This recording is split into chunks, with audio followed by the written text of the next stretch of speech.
with the, yeah, I want to keep going with the triangle,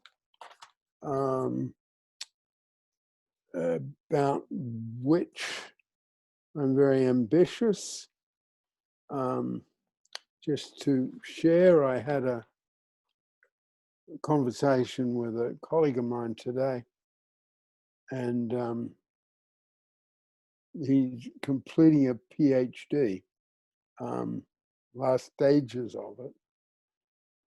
And yeah, he was really flattened down. This is not breaking the ground rules because I'll keep it obscure in terms of the facts don't fit the person, if you know what I mean, way to maintain confidentiality. And I could, but I still will keep it brief. And it's someone I've known a long time.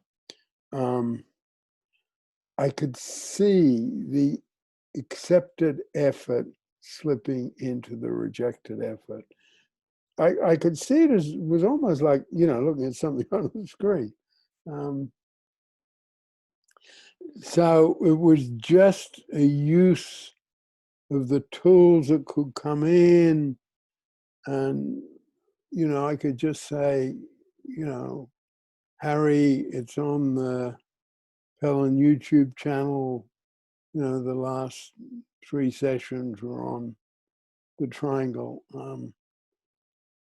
And I just, the reason I want to share it, I just felt the power of it, the power of these tools. And I guess a tool is something you reach for when you need it. You don't carry it around with you all the time.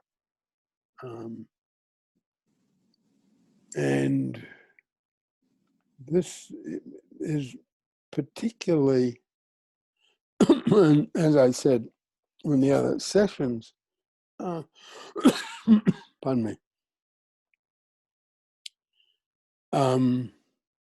this was originally developed for students in high school or university. That's where that was first developed. Although it probably, David first developed his ideas when he worked in what was then called an old age home as a physiotherapist. But he developed a lot of stuff when he had an audience, which he had, the activator unit, which he opened. And I think we saw the process of him developing the material. Anyway, and I've adapted it, changed some things. Yeah, I guess I have in different ways been very concerned to, very protective of his name and reputation. That was from day one. I had that. And I guess day one was when he was killed. Another day one for me when I made a commitment to work with him. And he didn't attract enemies at all, really. But he threatened people, I think, very deeply. And I think if someone looked at his work and, if someone looked 2 or 3 times at his work, I think it would come out, hey, this guy's got something different.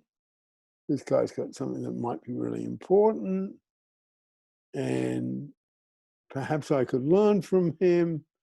And then I guess there was a crossroads at that point. He's a nobody, so I'm not going to study with him, or he's got something to teach me and I will. Pellin, Peter, would it be okay? I didn't realize he was killed. Can you say just a little bit about that? Yeah. I have mentioned it here before, but I don't mind repeating.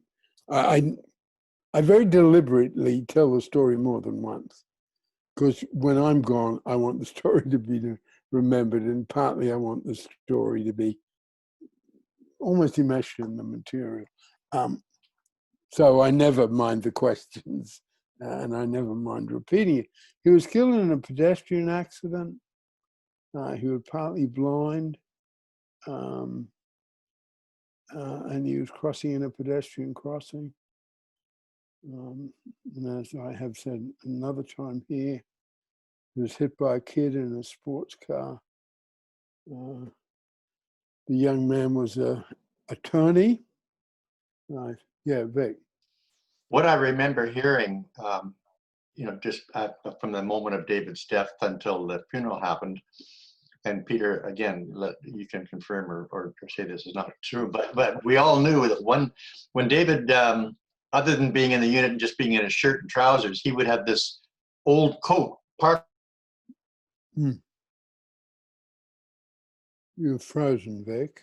Which had a hoodie. Eyes weren't all that good, but he also had this hood over, and it was late at night, and he was walking home.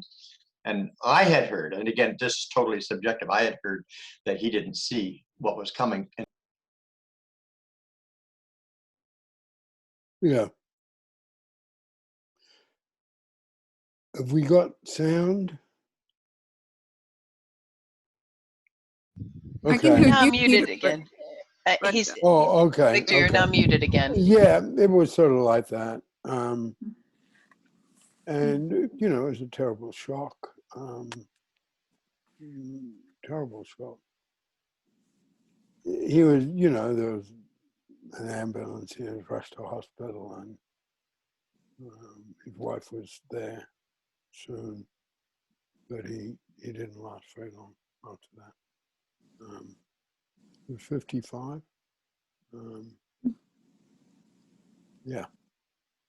And I don't know why I tell the story. I think it influences me. The young attorney got off with a $25 fine because they established that David was partly blind. So as Vic said, he couldn't see what was coming. And so, deepens some of my political points of view, that one. I think when he had an audience, his mind just took off. I mean, I have written some of my writing about him, which is extensive and which I do want to make more available.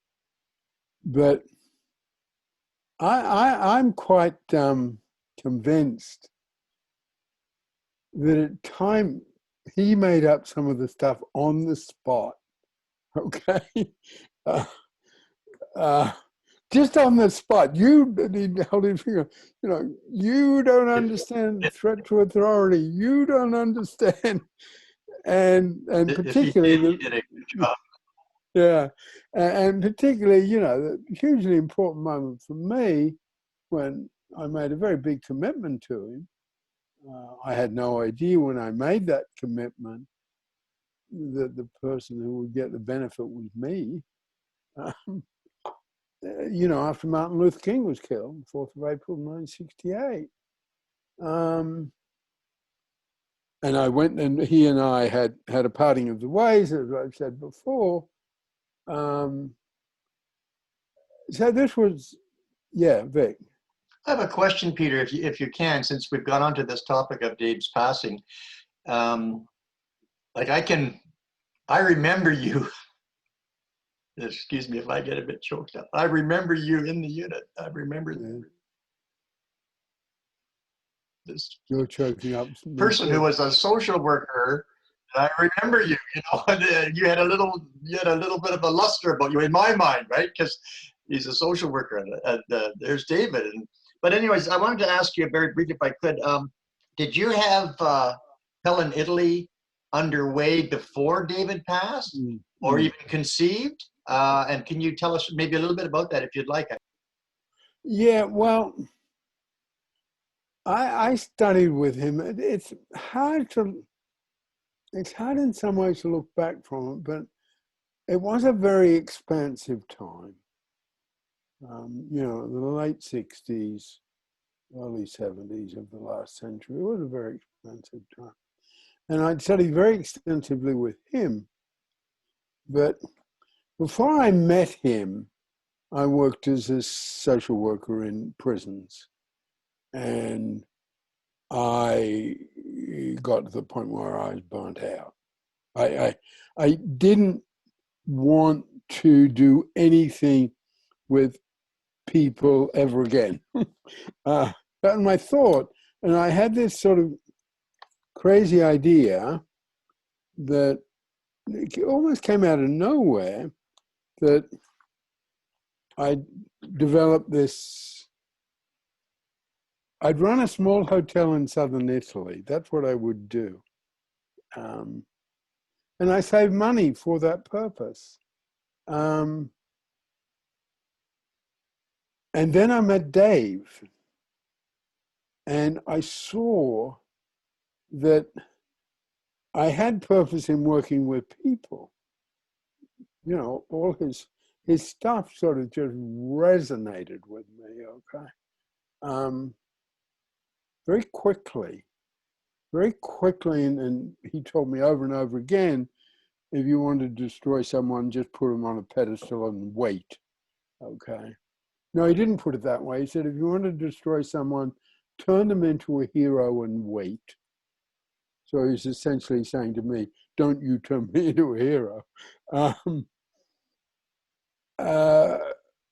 And then I still kept the plans about this Italy thing. I studied with David. I thought there was a particular, and then I studied with Fritz Perls and got into Gestalt therapy, okay? And I was good at Gestalt therapy.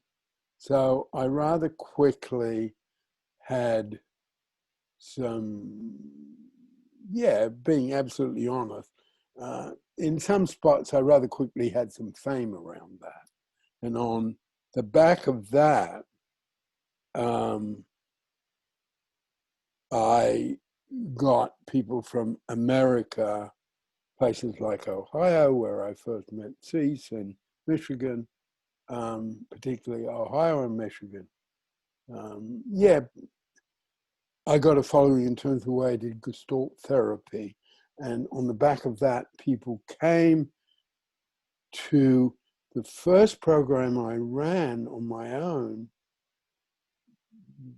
which would have been after David died. And that's where I remembered it, because it wasn't in Abbotsford, it was in Aldergrove, Aldergrove, British Columbia. Anyway, that's where I ran the first program. And then the whole Italy dream had been there. And I realized that because of the popularity of Gestalt therapy and the following I developed around that, I could set. And the way I got into Gestalt therapy, I studied with Fritz Perls at Gestalt Institute of Canada, which was in a place called Lake Cowichan. So I mentioned that here before, which is now half an hour from where my youngest daughter and four of my grandchildren met. That's on Vancouver Island.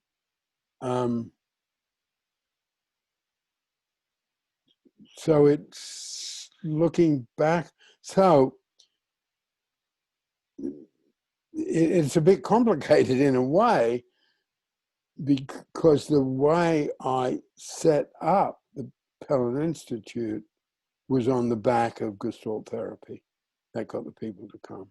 In fact, the first program I ran, I've said that, I might have said that here before, was in Canada, wasn't this small rural town called Aldergrove.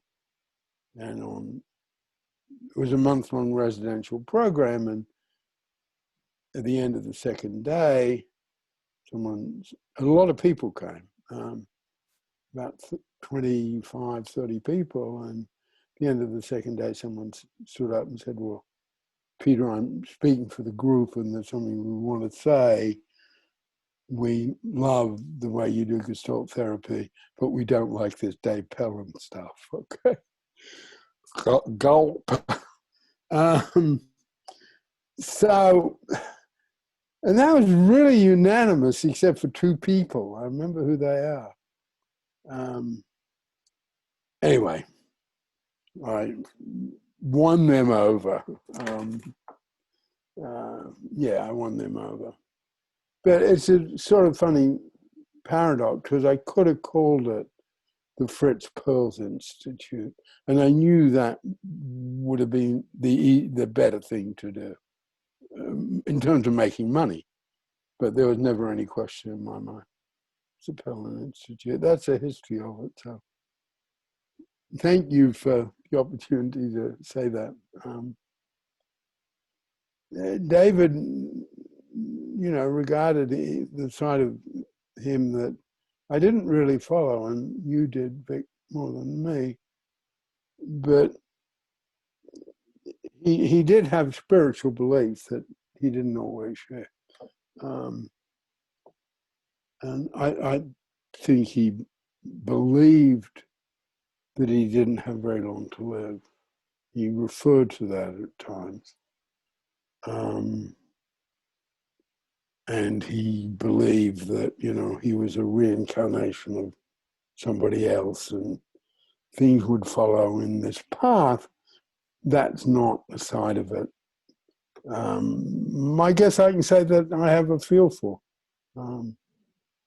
But yeah, and I think of any one of his breadth of mind, in my view, there's always anomalies, inconsistencies, things that don't hold together.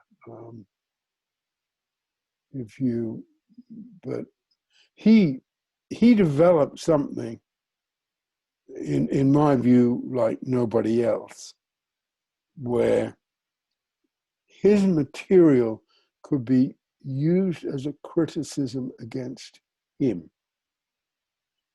I feel all the others sort of protected their own makeup, and I'm obviously biased when I'm saying this, and I want to own that. And at times I'm a snob, sort of an inverted snob. But I think if you look at a lot of schools of counseling and psychotherapy, they sort of protect the founder, okay? And they produced something where that just didn't happen at all. You take him apart on his own material. And if you've had a chance to see the film about him, there was something called the game of compulsion, okay? And you had to go through this process of sitting and being attacked, okay? It came out of, just historically, it came out of what we call Synanon in America, which is a program for a brilliant program that, and this is one of the places I pay credit to him. Synanon was a brilliant program for heroin addicts. I and a couple of other people were instrumental in bringing it to Canada, so I knew a lot about it. And, it just went bad. It ended up There was a murder involving a rattlesnake. I mean, it really went bad. And it was a brilliant program. And that, to me, it just didn't have, evaluating in terms of hurt and purpose, knowing the difference between what we call performance life force and how if it takes over your life, you might be in trouble. And Synanon just, yes, cease. I wanted to go back a minute to what you were saying, because I really think the psychology, a lot of psychology has gotten into a consumer racket. There's all these programs like PESI, and while they do have some good courses, they kind of idolize certain people in the field, and it feels almost, how would I say it, a little cultish, without looking at none of their information. Their information is always packaged and sold. And I just think that's, not that people can't earn a living doing this, I'm not against that at all, but it just seemed very hyper consumerism. And that's one thing I've liked about Pellin. You know, of course, we want you to have a living wage and all that, but not where these people just are like bowing down to some of these people. And I think there's a real difference between what you're doing and what Dave Pellin did that was more people friendly than this. I don't know if you even understand what I'm talking about, but it's, Totally, Cease, yeah. totally. Really, really important. And I think it's, it's a turnoff for me.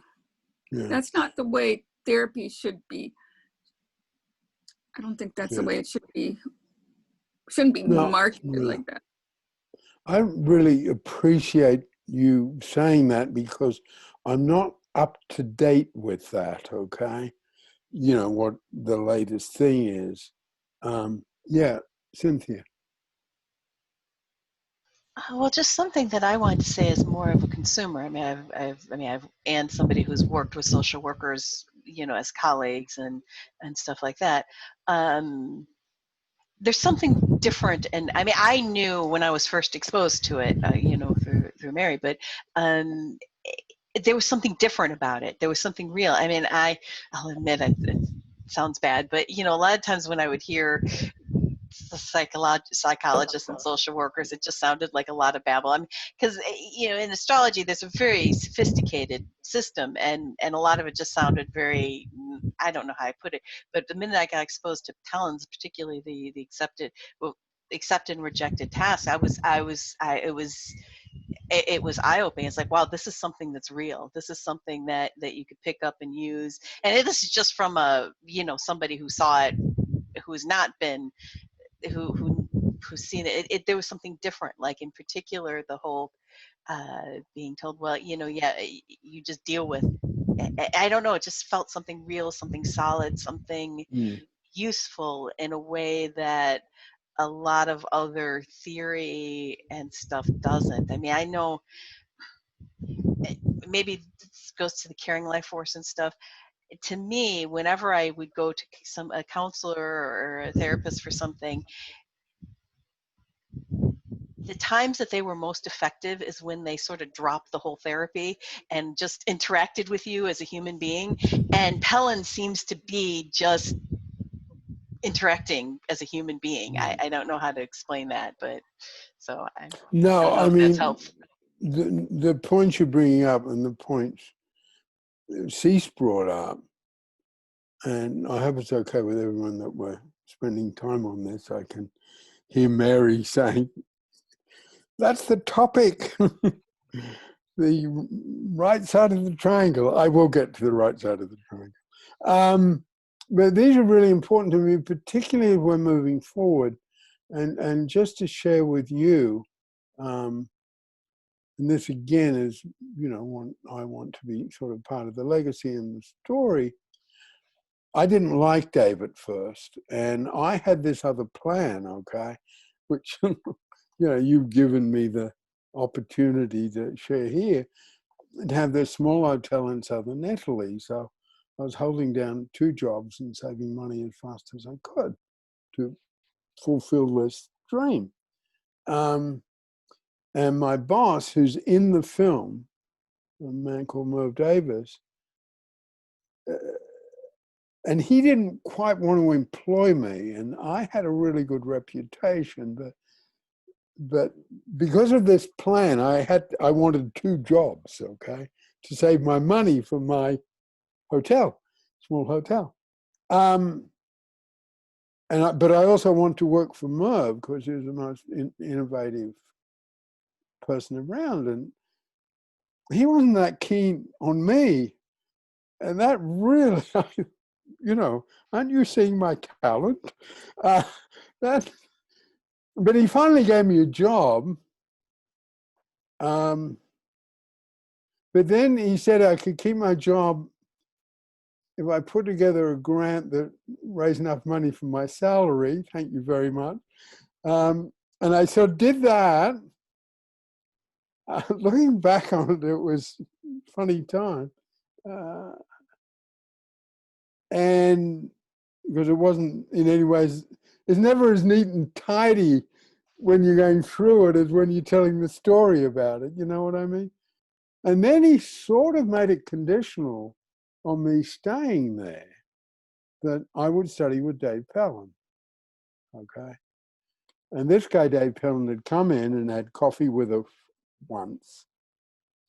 And he was saying something, and I was talking, and then he was saying something and I was talking, and he stood up, he held his finger up and said, "Stop," to me. Stop. And I don't get it. What are you asking me to do? I thought you were presenting your material. Stop. Okay. And then, as he would, he sort of broke out in a grin and he said, "That's your pendulum, Peter." And, you know, I, you know, in a very polite way, I've, you know, had some feedback about the forum that it might be better if I didn't talk so much. So that goes right back to David picking up. But in what you were saying, and Merv liked him, and I thought, okay, if I can just finish this little bit of it. And so, but anyway, Merv almost made it conditional that I go to his lecture. I thought, okay. And I didn't particularly want to go, and it was this sort of scruffy storefront. Not that I minded that part of it. Victor's been waiting anxiously. Yeah, go on. Oh, Thanks. thank you. You know, this stuff really touches me. I gotta say, I don't know in what order to do this now because I'm exploding here. But of course, I didn't have the kind of connection with Merv Davis that Peter did. But I remember Merv. Again, as a young 22-year-old, brain frazzled, I would be looking up to these people, David and Merv Davis, right? And a few years ago, I don't know how long ago, I contacted Merv, Peter. It might have been after I had seen you briefly. And I can't remember exactly the context. I don't know exactly what and why, because there was no Pellin Institute for me, right? In the 40 years, 15. And I contacted Merv, and I can't remember exactly what, but I just thanked him. I wanted to let you know, thank you. I'm a former student of David Pellin, and I talked with him briefly, and that was all. And not that long ago, I remember the day Merv passed away, and I presume that you know that, and there was an obituary, and what a wonderful man he was. Yeah. It talked about him, you know, the Second World War and coming to Canada and pioneering this and that. And when Peter talked about Merv there and his relationship with Merv Davis, you're talking on Peter and Merv. I want, you know, Cease and Cynthia both said something that and Peter, that you're talking about two very special people, Peter and Merv, and their relationship. And when Peter talks about things like the Haney Correctional Institute and things like that, I had friends that went to Haney and came out drug addicts. And I spent my 5 years as teenage years going through hell and nightmare. And if only I had discovered Pellin earlier, right? But in any case, I did. But with regard to what Cecilia just said and Cynthia just said, and Cynthia used the words about, I was sitting here, I gotta remember these 3 words that Cynthia used. Now I don't even remember what was solid and practical or whatever. And that's what was so powerful about David. Even as a 22-year-old messed up person, I could intuitively feel this person has something absolutely solid and real. And don't forget, I was involved in astral travel and I'd read Jung and everything else. And so in terms of, Peter makes the contrast between, people with degrees and letters after their name and David. I didn't have letters after my name, but I had a lot of stuff in my head. And I was grabbed by this powerful, positive, practical, solid, common sense thing. How can it be that this common sense truths have been overlooked? Because this man has it. You'd walk in there. Now I'm going to stop and just to have a second here, but I want you to know that, there's still there's a few experiences, and I won't take the time right now, that I had very close to David, that at some time in one of our forums, I will share 1 or 2 with you to display the kind of empathy that David Pellin really had for people, even though he'd get your finger in your face. That was the amazing thing, and I'll stop there. No, thank you for bringing that up. But this is really useful for me because, as Nikki knows, our plan is to very seriously take Pellin online. The forum's a start, but we're going to put together a extensive training course. The training course essentially that I ran in London for many years. And the sort of things you're saying here today really reassure me and also inform me that, essentially what we got, because just going back, so I went to this thing that I had to go to because my boss told me to go to it.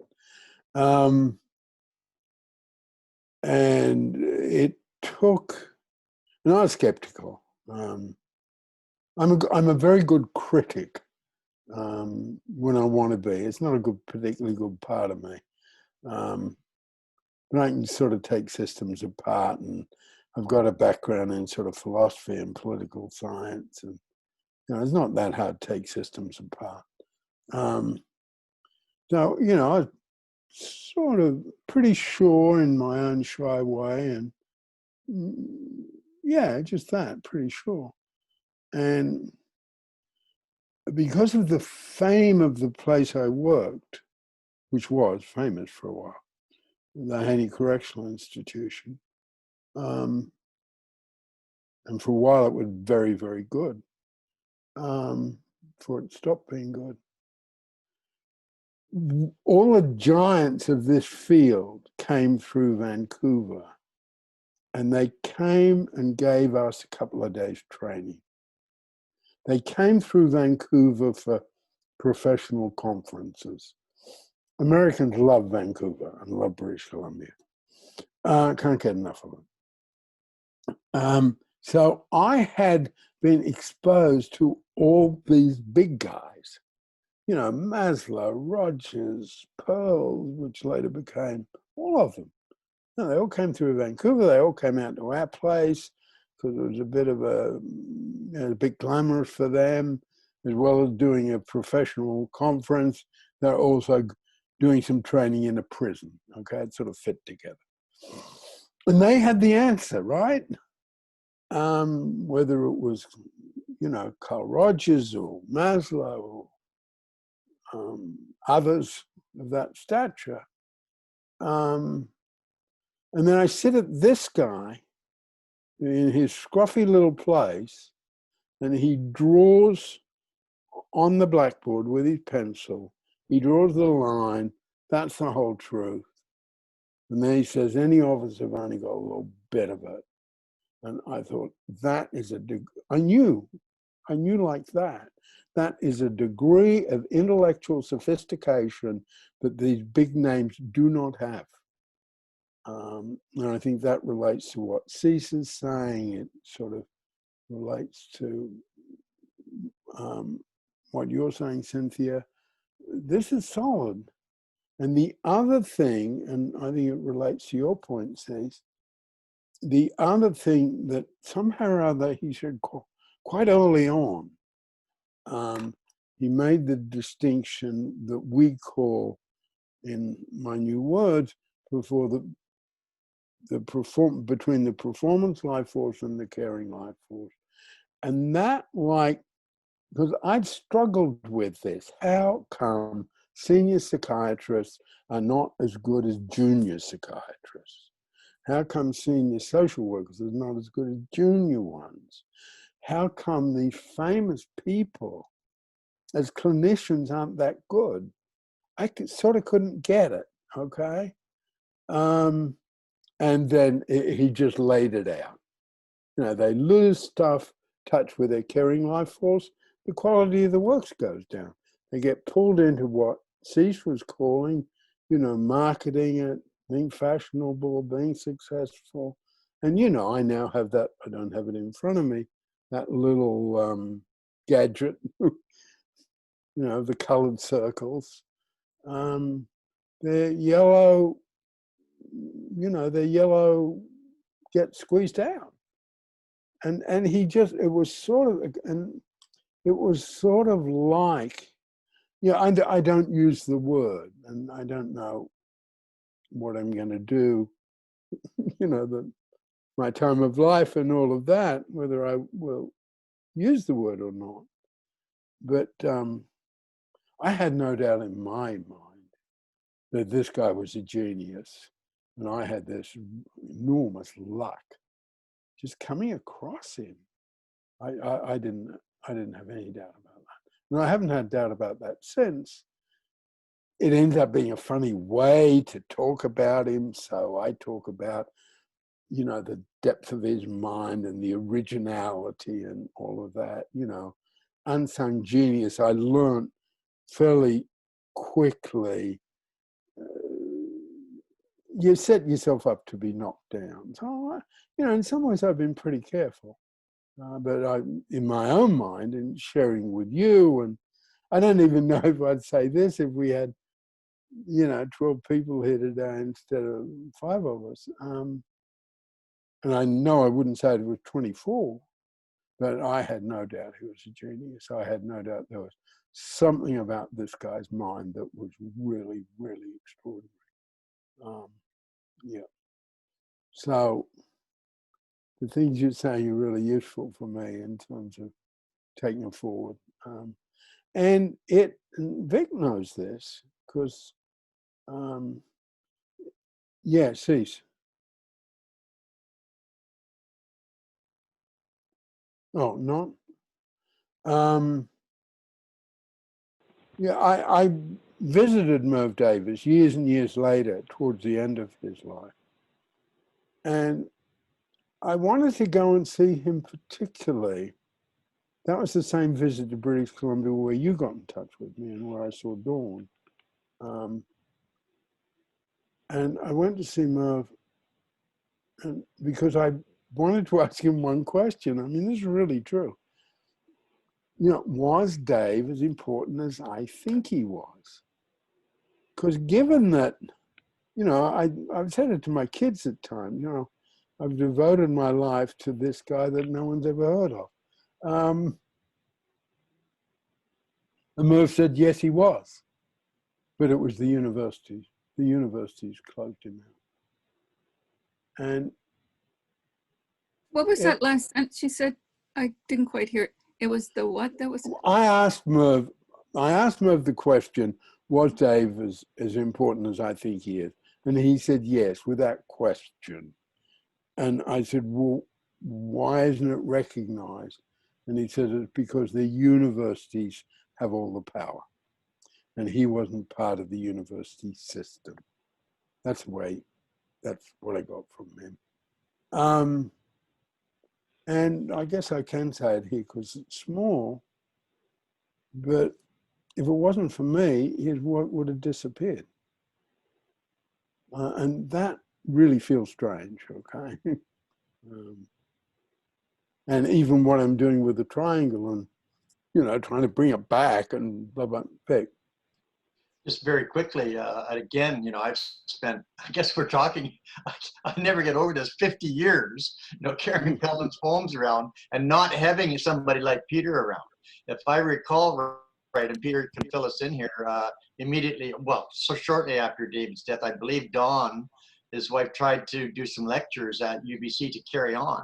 And then it just all disappeared, and I had no idea what was happening. I had to keep on going with what I had. But Peter, absolutely is right. I believe Peter's right, because I didn't have Pellin for 50 years other than his poems, and I would bring them out every once in a while, and I would remember all my times in there, and so Peter is quite right. I believe without Peter, Pellin would have been forgotten completely. I just need to hold on, interrupt a minute to say I'm going to call back in a second if Cynthia can let me back in. Okay. I'll keep an eye out for you. Yeah. Anyway, thank you for this. Let me get into the right hypotenuse of the triangle. Okay. Before I do that, though, and I will try to be brief, but if anyone's got any questions about this sort of part of it, I want the knowledge out there. I want the information out there. I don't have any questions at the moment, but thank you so much. I really enjoyed hearing about it. When I saw the Activator film, I was looking, it's like, wow, what a character. It just was. that was the, just to tell one more story, because there was and anyone who knows British Columbia, well, you'd know this, it's a shame Mary Stapleton's not here because she knows British Columbia a bit. We had a memorial after his funeral. It was in my place. And a lot of people came up to me, particularly those who had professional standing, okay? And one after another came up to me, he was so marvelous. Don't you wish you had spent more time with him? I got that over and over again. And I wish I'd spent more time with him. What a loss. And even though I was hosting this thing, terribly upset and all, because of his death, I just left, okay? I didn't have that feeling at all. I'd spent tons of time with him, okay? And I sort of wanted, well, why didn't you spend more time with him, okay? He was there. Anyway, that was just a particular bit of a hard moment for me. Can I say one more thing about, because this really fits more into purpose rather than celebrity. And so if somebody's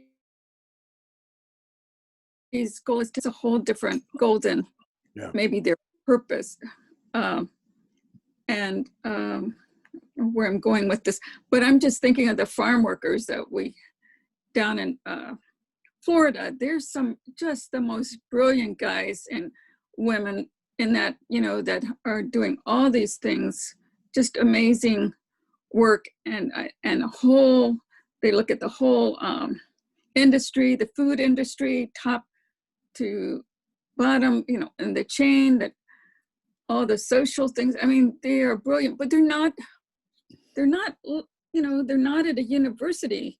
So I don't know who all is listening to them. They've won a lot of awards, but they're really feet on the ground that I think is what Pellin is for me. Yeah.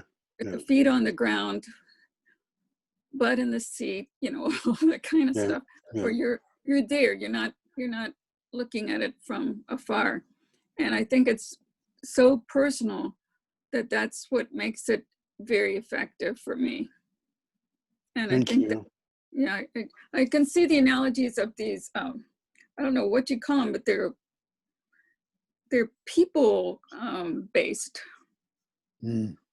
You know what I'm saying? They're, Yeah, I think you're absolutely right about that. And some of the people who are breaking through that certainly literally inspirations for me, because this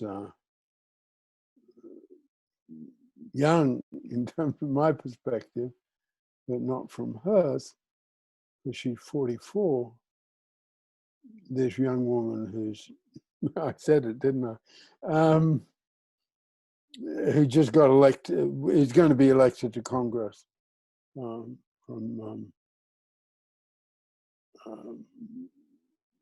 the town and the location where that man was killed.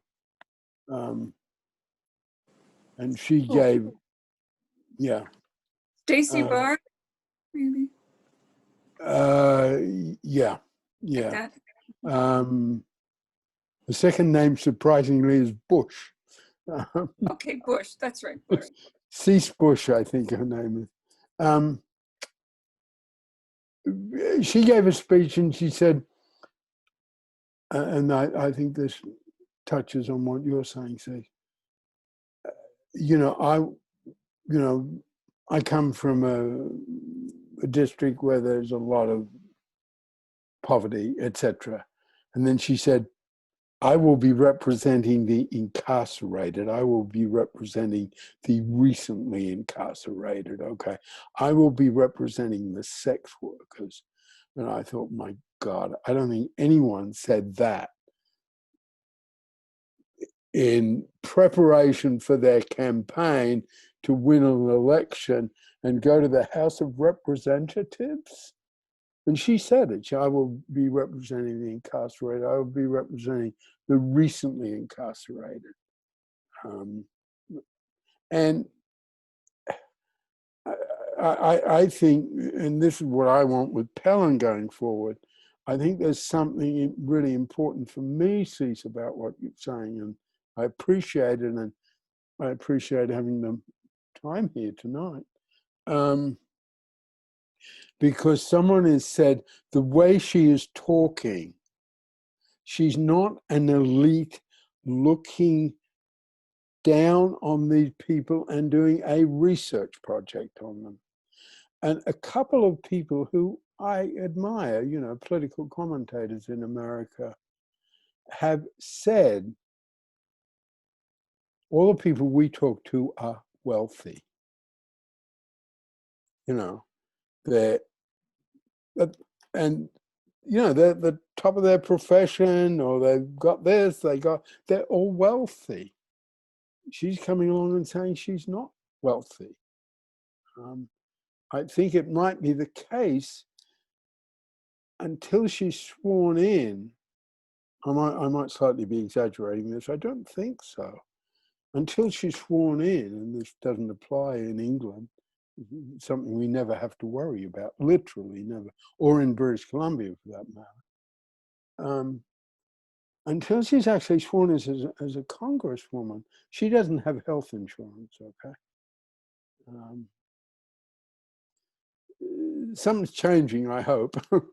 Anyway, the rights, well, I'll do a transition. I'll try and do it quickly. The right side of the triangle, okay, accepted and rejected efforts get us to the goal. And to just give a quick example, personal, if I can find a way to have my political interests which in some ways almost been a hobby. But if I can find a way to marry them with my work, I'm much more likely to be able to stay in the accepted effort of teaching that. Because I'm bringing this outside stuff in as a gimmick.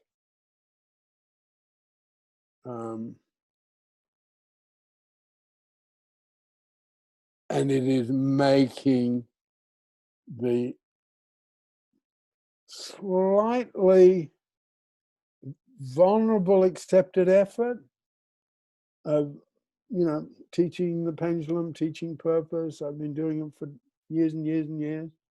But if I can bring this thing in, I can stay in the accepted effort, okay?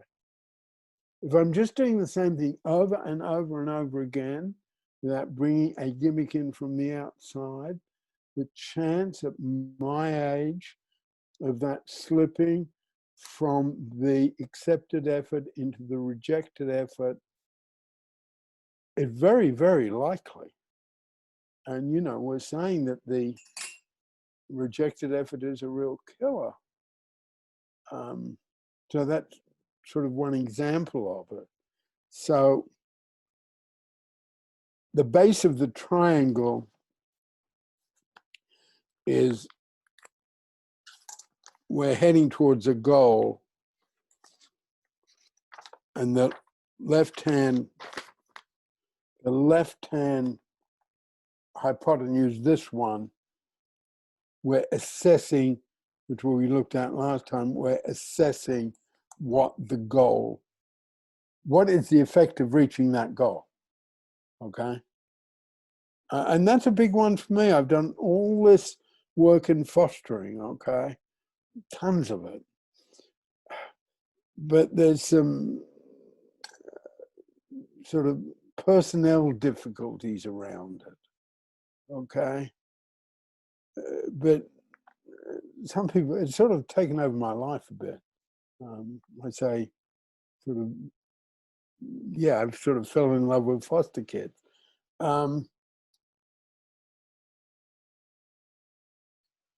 So I've got to assess that whole part of my work.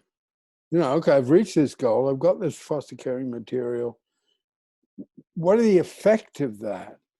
Is it sort of narrowing down? Because some people see Pellin as something that works in the field of fostering. And that's not who we are. Not who we are for years and years and years. It's been a sort of... So it's assessing that goal, okay? And then this side of the triangle, what I'm calling the right-hand hypotenuse, that is where we make decisions. And the top of the triangle. Now, the top of the triangle, we're assessing the past and the future. When we're coming down here on this side of the triangle, we're really looking at what are the goals that I want in my life now? What are the things I want in my life? And they're big decisions. I mean, we ended up the other day, Wednesday, when I was putting forward that we need both small triangles and large triangles, okay? And the point of view that, which I'm sort of working towards with David material, because this is where his brilliance absolutely comes through. There is a way that counseling and psychotherapy and these activities can be a bit sort of constricting, okay? Where does the unrealistic dream fit in? Where is going along a path where we make lots of mistakes? Like, there was this very talented politician who looked as though she was going to do very well. And then she messed up. She blew a campaign.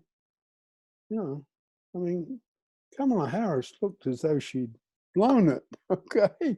And now she is where she is, coin of phrase. So how does the expansiveness fit in with the triangle? So coming down, when we're coming down, sort of we go round triangles clockwise. We go round triangles clockwise. I think I've got that right.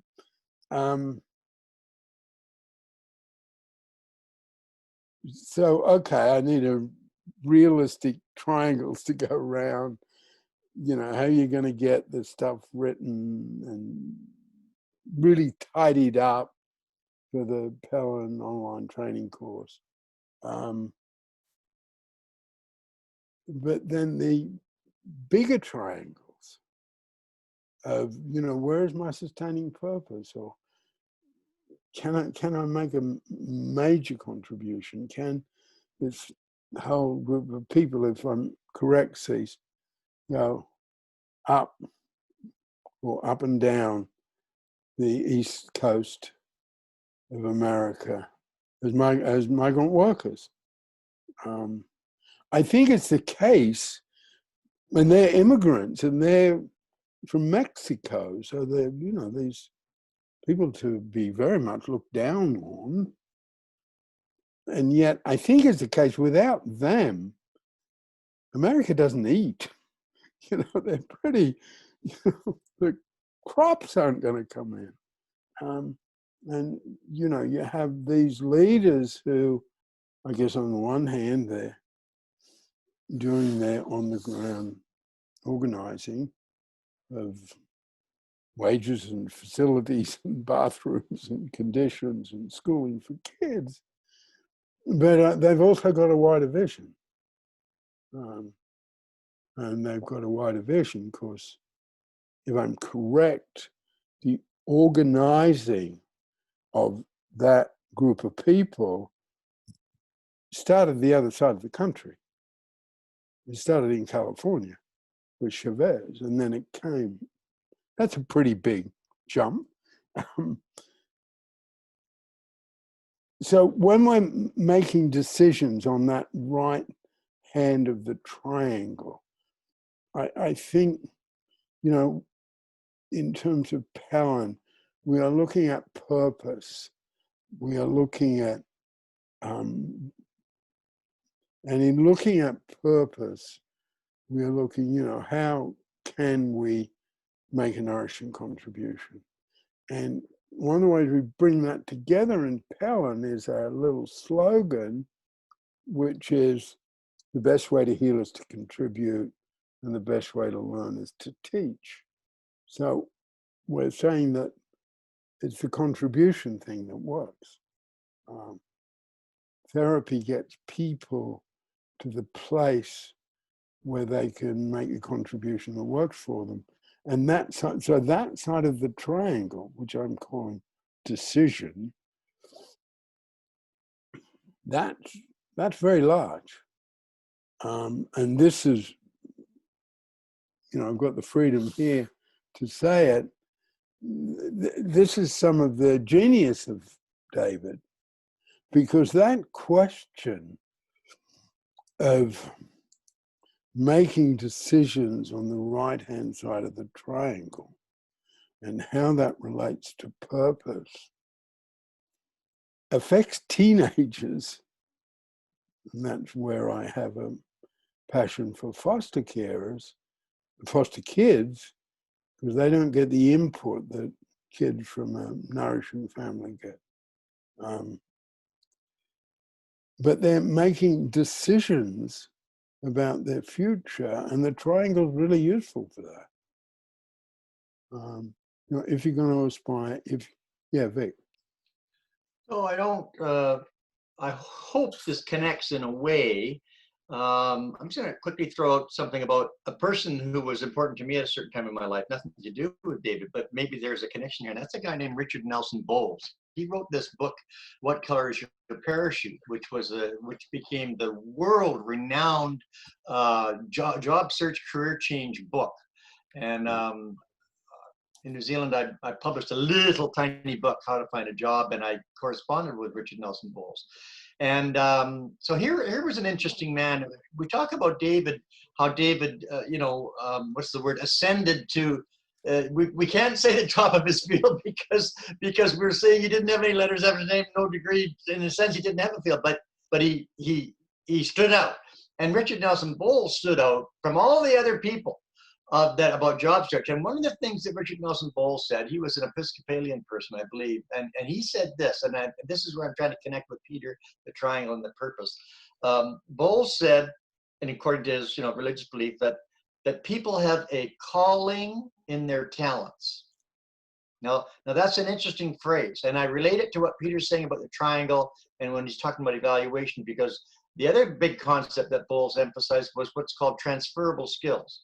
So you go along in your life and your purpose, your triangle, you develop a career or whatever, and then you find out, as we've talked about, this isn't quite what I expected. And what do you do then? Well, you look for transferable skills. You look for things that were developed in that now quote unquote rejected effort that you can, and we talked about the gimmicks, to transfer into another field. And that was a big deal with Richard Nelson Bowles. And so I'm trying to connect it with what Peter's saying about David and the triangle, that maybe what has to happen sometimes in this triangle thing, when we're going around the triangle a few times and then we're wondering, we have to ask, is there a talent or a desire or something we have that hasn't been fulfilled here but can be transferred in a new direction? And I hope that makes a bit of sense. I don't know. Well, I thank you so much for bringing up What Color Is Your Parachute, because that is a wonderful, wonderful book. And I think, if I'm correct, it must have come out in something like 69, maybe even a little bit earlier. I think that's right. I think it came out at the same time as those of us in my generation can look back at the Summer of Love in San Francisco, about that time. I remember seeing something somewhere that it has never been out of print. And it is, just sort of terrific. Every year he re-releases it, and to keep up with technology and other stuff. It is incredible, and he's an incredible person. And I sort of equating him a little bit with David in this sense, Yeah. Yeah, Cynthia.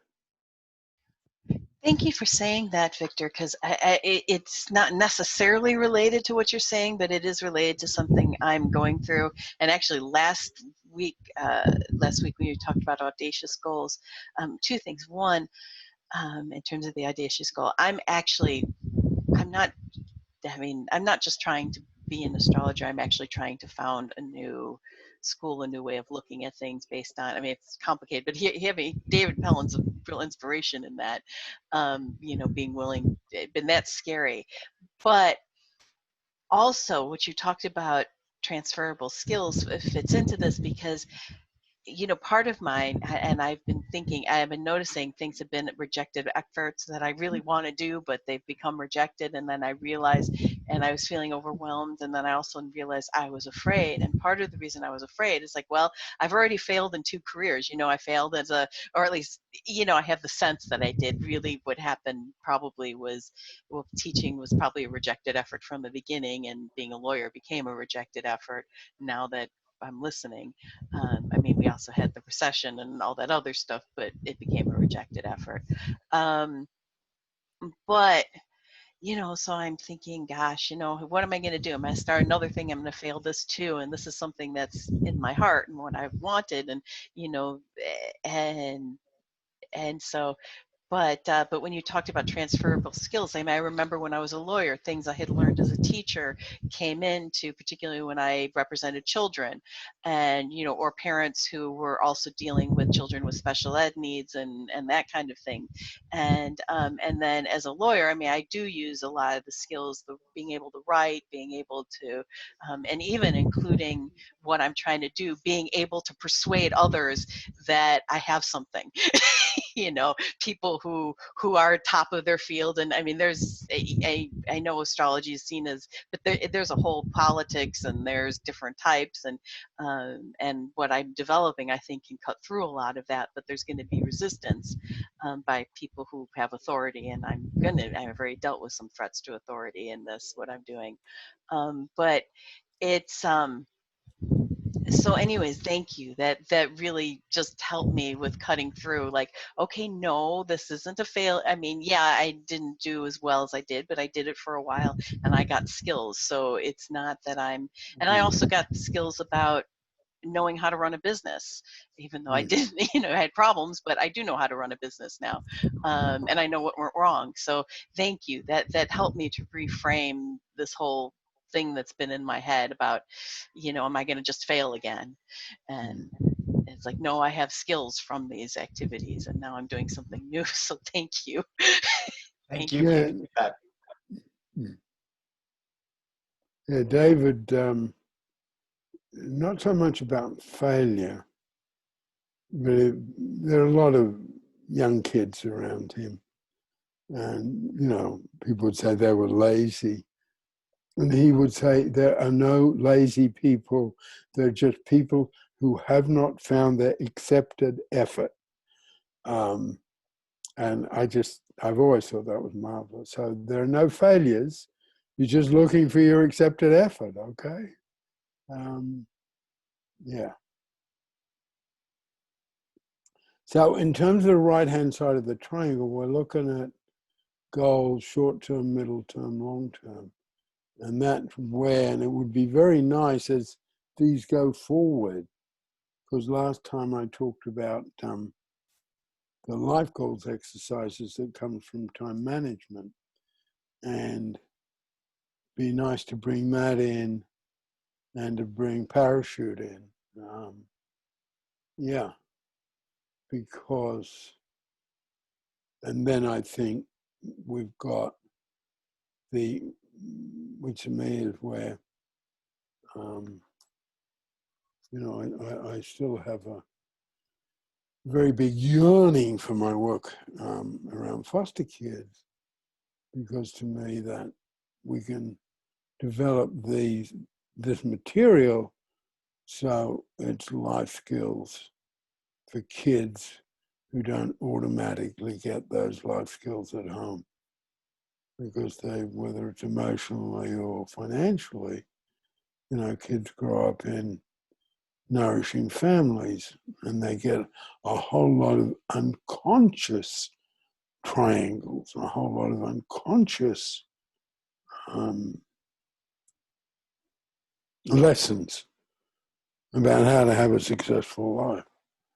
And, I'm in the process of taking our material and making it so it can be available to children and young people. We're pretty close with that.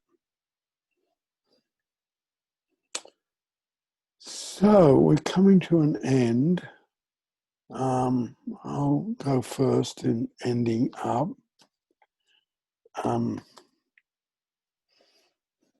Well, to be truthful, I felt I was spoiled today, so thank you very much. Yeah, that's me. And I'm in Norfolk in England. Cease, do you want to go next? Cease, Tampa, Florida. Yeah,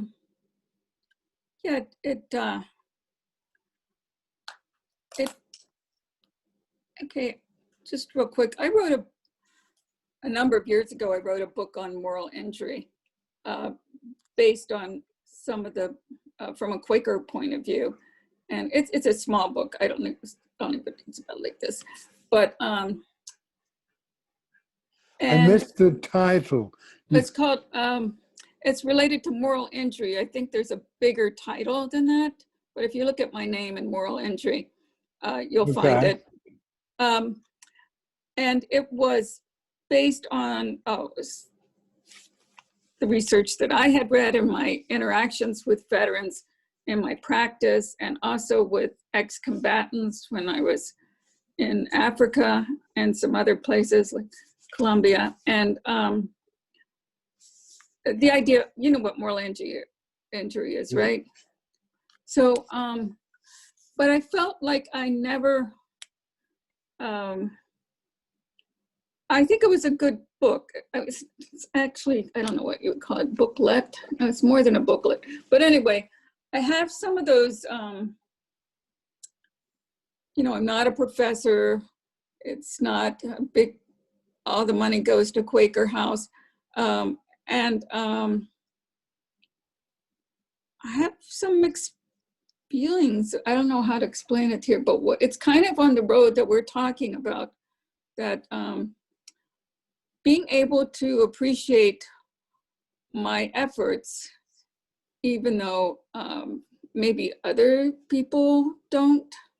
I've had a lot of people with my psychodrama friends that really liked it and could use it. I didn't feel it was accepted by a veterans group that I talked to. And it was because I was not a veteran and had not worked for the veterans. I hadn't been, you know, in the Army or the Marines or anything. So I felt a little bit, there was also some male, female things there too. So, but I think it was kind of a mix between accepted effort by some people. This is a long-winded. It was accepted by some, but rejected by others. And so it's kind of a mixed bag. But my psychodrama friends really, really, really liked it when I did a workshop on it. So I haven't done anything with it since then. So that's all I want to say. It's kind of that, I don't even know what I'm saying here. Anyway, I'll stop. No, thank you for saying that. That's important. We'll get back to it. Cynthia. I'm Cynthia Finnis. I am in Kankakee, Illinois, and I really enjoyed all the stories about David Pellin. Yeah, so, and it turns out I think I got at least in terms of the rejected efforts, just that the few little statements that Victor made just help deal with what I'm struggling with right this very minute. So that was great. So thank you so much. Okay. Vic? Well, I'm Vic. I'm in Abbotsford, British Columbia. And I say that with emphasis because of all the things Peter's been saying about the lower mainland places, you know. Again, I don't want to get too emotional, get choked up, but all of this talk about David really brings me back, reminds me to this man strengthening me. I'd already made a big decision to get out of the street life. I'd been a year doing my effort at that, but he strengthened me in a way, unforgettable way. And he was remarkable, and it's an absolutely fantastic thing that Peter has been able to carry David's name. And again, we're talking half a century, me living my life, and every once in a while pulling out David's poems, you know, and I would read them, and then I would well, this corresponds to this other thing that I've now learned. This guy knew what he was talking about, because I now have 2 or 3 quote unquote witnesses, right? And many times I would read David's poems and say to myself exactly the things that all of you have said. This man had something absolutely 100% real. And so again, to be here and to connect with you, and I thank you for the connection with each of you that is present, all of you. And this has been a rough time of my life and still is, and I'm grateful to be able to come here. Thank you very much. Okay, thank you. Nikki, finishing up. Hi, I'm Nikki. I'm in Wimbledon, London, and it's just good being part of this thing, of all these people in all these different places who've done all these different things.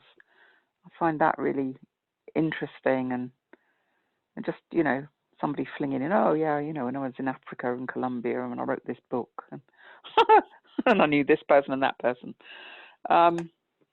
Yeah, it's rich. Thank you. Okay, well, thank you all. And we'll leave it there for now. Okay, bye-bye. Bye. Thanks. Bye, everybody. Bye, everybody. Thank you.